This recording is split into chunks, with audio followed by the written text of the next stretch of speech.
Congrats, champ. Thank you. Thank you. Was that the most satisfying win of your career, given the beef that you guys have and had and everything else?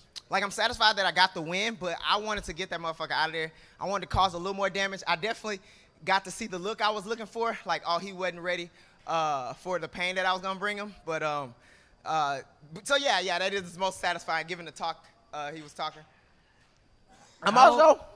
I'm glad to be the one that shut him up for a little bit. I feel like if I would have finished him, it would have shut his mouth for a longer time. But he's going to be mad, and I can sleep well at night knowing that.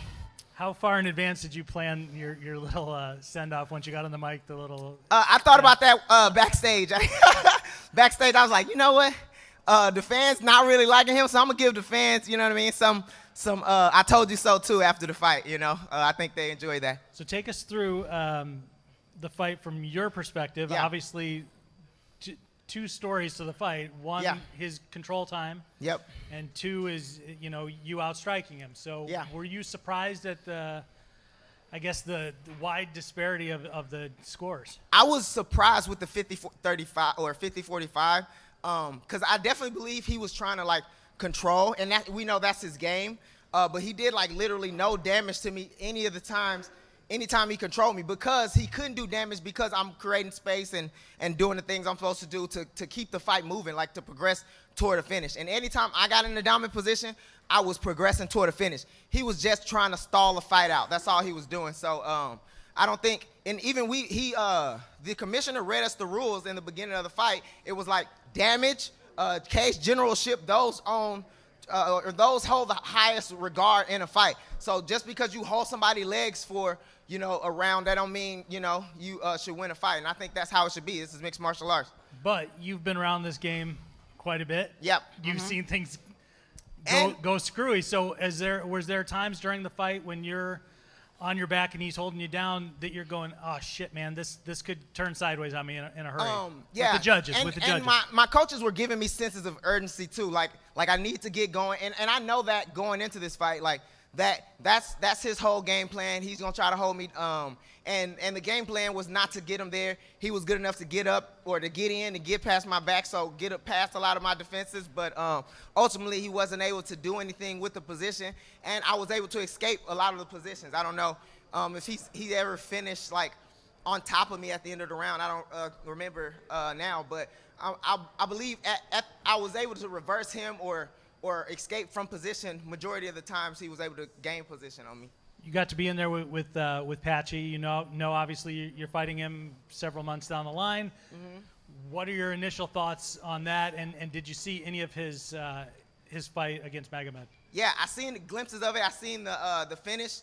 And I know Patchy's good on the ground. My thing is, you're not better than me in mixed martial arts. In grappling situations, you might think you're better than me, but you got to get past a lot of things to get into my or to get me to the ground or get me to engage or be in a bad position. I got amazing submission defense and wrestling, so we'll see. I'm looking forward to that fight actually, because he's proven himself to be like among one of the great. He beat Horiguchi, and he's beat Magomed, who I also have a win over. So he's definitely, I would say he's deserving of the spot, and I'm actually looking forward to putting my fist through that gap in the middle of his teeth. So I'm excited, I'm excited for that fight. You seem pretty healthy. He seemed pretty healthy when he was back here. How soon do you want to get this thing wrapped up? I mean, do you have a timeline in Sabatello bitch ass ain't punch me or kick me or do nothing to me that whole fight. So I'm ready to go. If he's ready to go in February, I would be ready to go. That's up to him. I should ask my family actually before I do that, because that's a little soon. But I'm ready to go. I love to fight. So I'll be ready to go as soon as he's ready to go. Kay Williams for Can Chronicles Media. How you doing, Stots? Pretty good, man. How you doing? I'm doing well, man. It's been well documented. You called him out on Can Chronicles Media when we interviewed back in April. Yeah. Walk us through the emotions on you actually winning and it coming to fruition. Yeah, man, it's just, everything that I say is going to happen. It ends up happening. I speak these things into existence, and they end up happening. It's just, like, gratifying, Like I said, like, I wanted to finish him and, kind of disable him for a little bit, but I didn't get that, but I got the win, and I also got to shut him up a little bit. So that's I'm gonna sleep well at night for a little bit, you know. I'm gonna probably troll him a little longer on social media and stuff.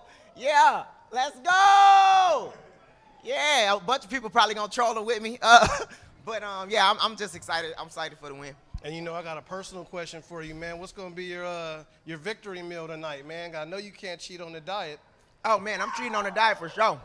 Michaela, what we getting? I don't know. What's up, baby? What's up? I want to get jambalaya. Jambalaya is one of my favorite dishes to have after the fight, you know. So I'm gonna ask Jason, my nutritionist, to see if we can get some jambalaya or something, man. He cooked me up some good stuff this week too. So yeah, I'll probably try some jambalaya. Congratulations on the win. Thank you. Raufeon, congratulations. Thank you. Let me ask you this, and I know you kind of got asked this a little bit. You're sitting there, one scorecard's red, another scorecard's red. It's coming down to one man's decision whether you're the champion or not. What's going through your mind? Man, in that moment, a lot of regret. Just like, man, I should have finished him, or man, I should have, you know, gave a little more, or not let up a little more. But yeah, so I don't like going to judges' decisions, you know, because I'm leaving my future in the hands of, you know, other people. So when I heard that 50-45 in the beginning, I was like, God damn it, here we go. Because that was an outrageous scorecard, I feel. But, you know, it worked in my favor. You know, probably a little bit of luck, a little bit of, you know, skill, a little bit of God on my side. So, you know, I'm just grateful. I'm grateful in those situations. I mean, obviously you're in the moment. It's really hard to score, but you know, Yeah. your corner and your stuff. Like, what rounds did you think you won? Like, what was your scorecard, or if you're in it, you might not be able to. Or when your teammates, what are they telling you? I think the first round, I think he controlled me. I wasn't able to get a lot of damage off. I don't remember if the second round I felt like I maybe have won, or he might have got the second round. Beyond the third round is when my coaches Eric Nissick and Eve Edwards told me, like, I need to be more urgent. You got to be more urgent. You can't give up anything. And that's when I kind of started. I feel like winning the fight. The fifth round, I feel like I knew it was a crucial round. I was winning the fight early, and then he got position on me, and I was even in that position. I was just landing. You know, I was landing those back elbows, and I was giving damage. You know, and every second of the fight, I was giving damage. So I thought that would help me win the fight. You know, and it did. How close was that knee bar? Man, the knee bar was close. Man, I almost got his ass in the knee bar. I think he switched like his hips like at the last minute, and I had like 10 seconds to go, so I couldn't like position. But I definitely surprised him, I think, with it. All right. Kind of two-part question. Yeah. You said that you didn't think it'd be competitive. Yeah. It was pretty competitive. Yeah, the it was. decision. Yeah. Do you respect his skills more now? And then the second part of that question is, obviously he talked a lot of trash.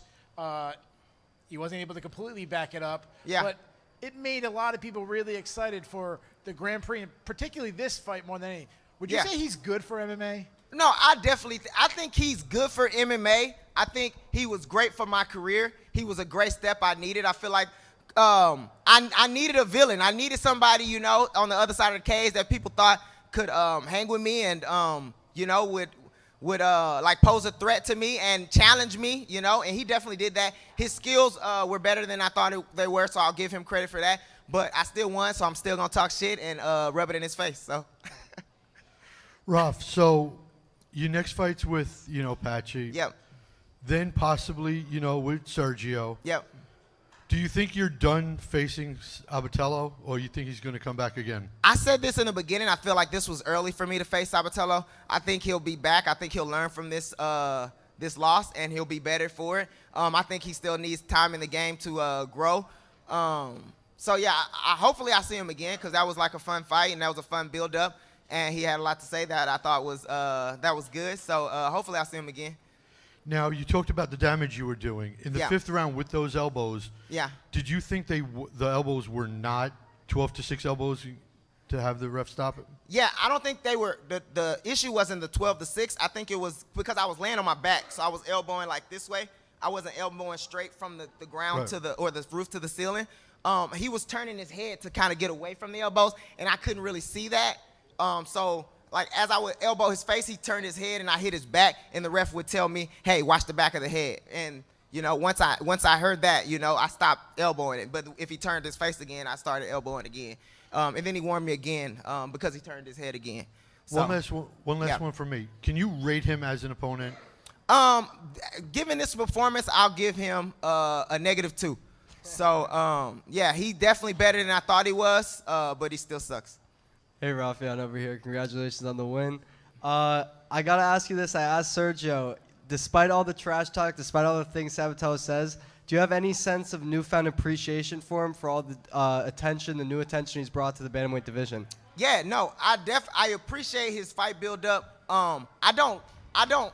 So one of the reasons I wanted to fight him is because I felt like I was one of the people in the division that could pose a threat to him wrestling. I feel like he was like bullying a lot of people with his trash talk and his wrestling. And when I see bullies, I feel a need to beat them up. You know what I mean? So that was one of the reasons I wanted to fight him. But I have a newfound appreciation for his skill set and even the way he showed up tonight. You know, he talks a lot. You know, he didn't talk as much as I thought he was gonna talk in the cage, but he came and he came to fight. So I give him half of a kudo for that. And then going into that 5th and final round, what are some of the things your coaches, Jason, Eric, and Eve, are telling you in one of the biggest rounds of your life? Yeah, Eric told me, I think Eves had lost his voice at that point.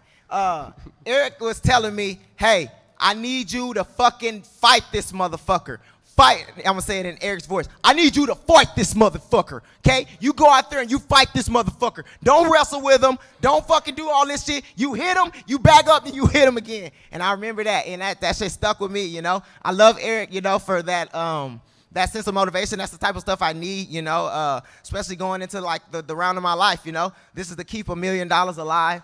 And I love those guys in my corners. I want to thank my coaches, Eve Edwards, Eric Nixick, Jason, my manager, Sucker Punch, also Travis Took, and Michael Corley back in Houston, Texas, Jose. There's a lot of people that were able to help me. I'd like to thank Dylan for asking the question. Yeah, so I appreciate everybody. Thanks.